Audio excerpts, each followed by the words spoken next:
وَلَمَّا جَاءَ مُوسَىٰ لِمِيقَاتِنَا، اور جب آ گئے حضرت موسیٰ ہمارے وعدے کے مطابق، وَكَلَّمَهُ رَبُّهُ، اور ان سے باتیں شروع کی رب نے، شرف مکالمے کا آغاز ہوا۔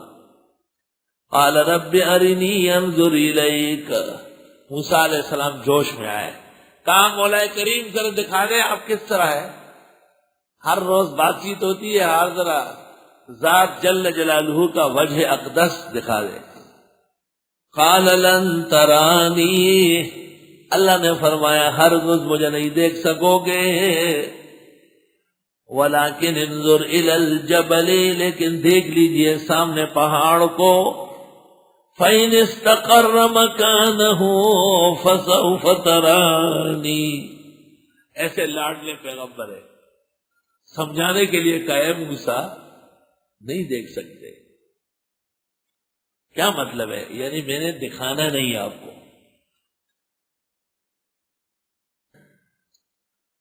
اللہ تعالیٰ نے فرمایا کہ آپ نہیں دیکھ سکتے۔ دیکھیں اللہ تعالیٰ تو ہر چیز پر قادر ہے، مطلب یہ ہے کہ نہیں دکھانا ہے آپ کو، مگر انداز محبت کا اور ہوتا ہے اور انداز عداوت کا اور ہوتا ہے۔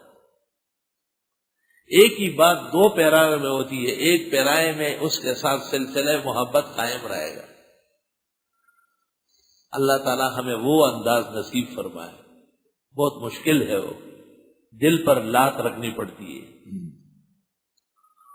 فرمایا نہیں دیکھ سکتے موسیٰ، مشکل کام ہے۔ اللہ اپنے ضابطے میں اور عادات میں بہت بڑے منتظم ہیں۔ وَلَكِنْ انظُرْ إِلَى الْجَبَلِ، لیکن دیکھ لیجئے پہاڑ کو، کوئی طور پہاڑ کو دیکھتے رہو، میں اپنی ذات کا ایک جلوہ اس کو دکھاتا ہوں۔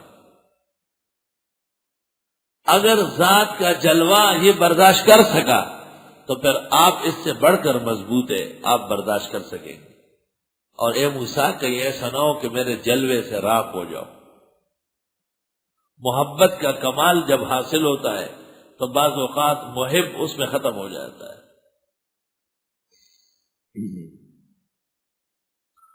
اللہ وَلَكِنْ انظُرْ إِلَى الْجَبَلِ، لیکن دیکھ لیجئے پہاڑ کی طرف، فَإِنِ اسْتَقَرَّ مَكَانَهُ فَسَوْفَ تَرَانِي، پس اگر یہ ٹھہر سکا اپنی جگہ پر پس آپ بھی دیکھ سکیں گے مجھے۔ سمجھانے کے لیے، جیسے ایک بچے کو ماں کہتی ہے کہ آپ نہیں اٹھا سکتے، آپ اس کو ہاتھ لگا کے دیکھ لیں، ہلا بھی سکتے ہیں، اٹھائیں گے کیسے؟ یہ سمجھا کر کے منوانا یہ بہت بڑے کاملین کا طریقہ ہے۔ فَلَمَّا تَجَلَّى رَبُّهُ لِلْجَبَلِ، جس وقت جلوہ ڈالا رب نے پہاڑ پر، جَعَلَهُ دَكَّا، کر دیا اس کو ایک ہی دھکا، ان ریزہ ریزہ۔ وَخَرَّ مُوسَىٰ صَعِقًا، گر پڑے موسیٰ علیہ السلام بے ہوش ہو کر۔ اللہ تعالیٰ نے ذات کا جلوہ کوہ طور پر ڈالا تو کوہ طور تو راکھ کا ڈھیر بن گیا، جس پتھر کو ہاتھ لگاتے راکھ ہی راکھ ہے۔ اور موسیٰ علیہ السلام قریب میں تھے تو حضرت کو اس سے ایک بے ہوشی طاری ہو گئی۔ فَلَمَّا أَفَاقَا، جس وقت حضرت ہوش میں آئے، قال سبحانک، فرمایا تیری ذات پاک ہے کہ دنیا میں دنیا کی آنکھیں تجھے دیکھ سکے۔ تبت الیک، توبہ کرتا ہوں تیرے حضور، وانا اول المؤمنین، اور میں پہلا ماننے والا ہوں کہ دنیا میں دنیا کی آنکھوں سے کوئی نہیں دیکھ سکتا۔ حضرت موسیٰ علیہ السلام کو سمجھانے کے لیے پہاڑ پہ تجلی ڈالی اور پہاڑ راکھ بن گیا، اور وہ راکھ اصل سرما ہے جسے ڈال کر کے محبوبہ کی آنکھیں محب کو شکار کرتی ہے۔ دل کی نہیں تقصیر مکن آنکھ ہے ظالم، یہ جا کے نہ لڑتی وہ گرفتار نہ ہوتا۔ دعویٰ کروں گا حشر میں موسیٰ پہ قتل کا، کیوں اس نے بو دیا میرے قاتل کے تیغ کو۔ کہ نہ حضرت موسیٰ تجلی کی درخواست کرتے اور نہ کوئی طور پر ذات جل والا کی تجلی پڑتی، اور نہ پہاڑ جھلس کر راک تیار ہوتا، اور نہ یہ سرما بن کر محبوب کی آنکھوں میں جاتا، اور نہ وہ میرے شکار کا سبب بنتا۔ التفاتات جسے کہتے ہیں۔ دعویٰ کروں گا حشر میں موسیٰ پہ قتل کا، کیوں اس نے بو دیا میرے قاتل کے تیغ کو۔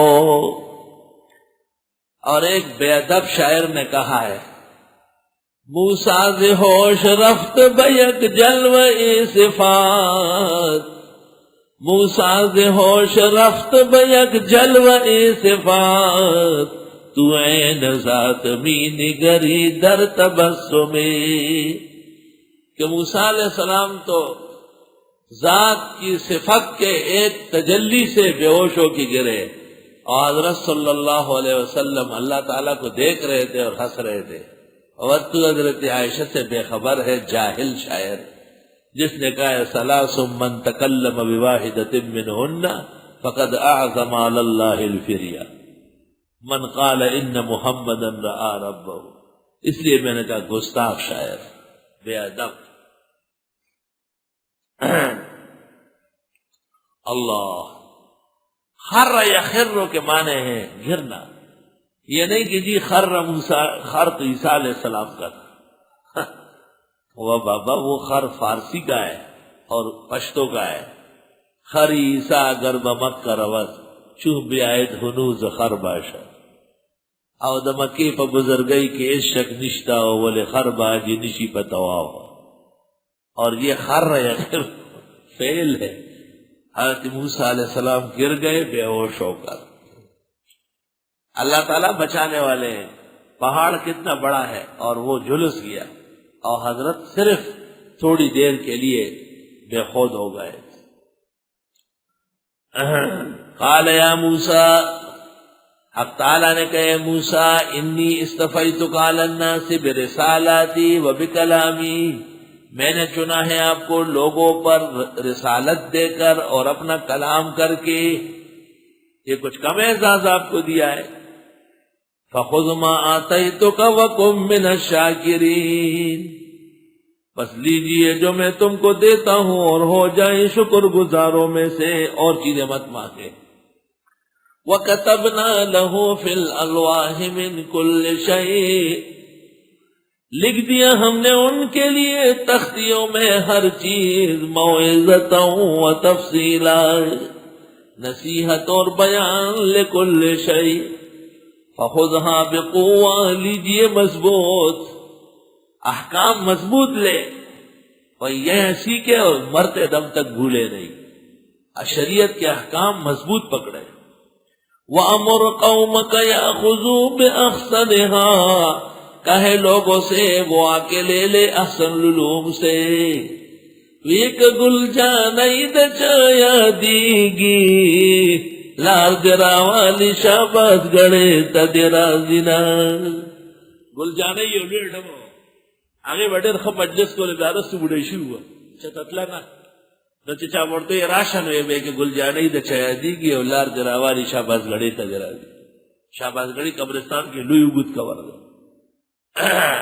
مجھے لوگ لے جاتے ہیں کہ ہمارے یہاں کہ اس طرح درس دے، اس طرح درس تو کہیں اور نہیں ہوتا، وہاں تو مولویوں کی طرح درس ہوتا ہے۔ یہاں تو ماحول ہے، ذہن سازی ہے، قدردان ہے، طبقہ محترمین ہے۔ تو کمکل لوگ مجھے لے جاتے کہتے قرآن کا درس دے، پھر کہتے جیسے آپ وہاں دیتے ہیں، تو میں ان کا یا خذو باحسنہا، لوگوں سے کہے آئے احسن العلوم سے لے۔ یہ درس تو یہاں کی شاع نشان ہے، کہیں اور اس طرح درس نہیں ہوگا، وہ دوسرے طرح ہوگا۔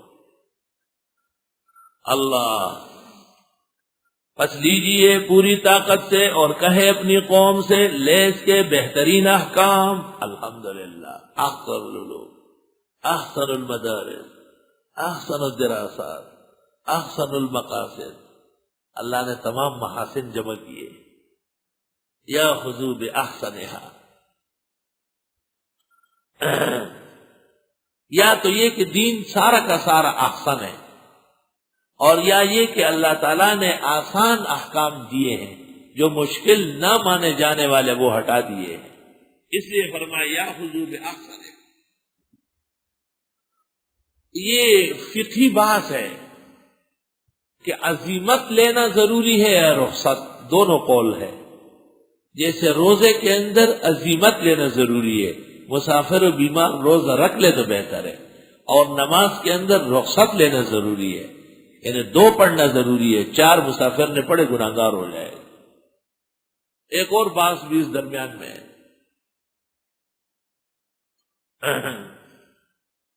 سَأُرِيكُمْ دَارَ الْفَاسِقِينَ، ان قریب دکھا دوں گا تم کو انجام فاسقوں کا۔ یا رب، دار الفاسقین امام مجاہد کہتے ہیں مسیرہم فی الآخرت، ان کا آخرت میں جانا۔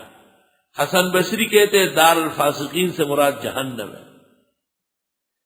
سأصرف عن آیاتی الذین یتکبرون فی الارض بغیر الحق، ابھی پھیرتا ہوں اپنی آیتوں سے ان لوگوں کو جو تکبر کرتے ہیں ملکوں میں ناحق، میں اپنے دین سے ان کو ہٹا دوں گا۔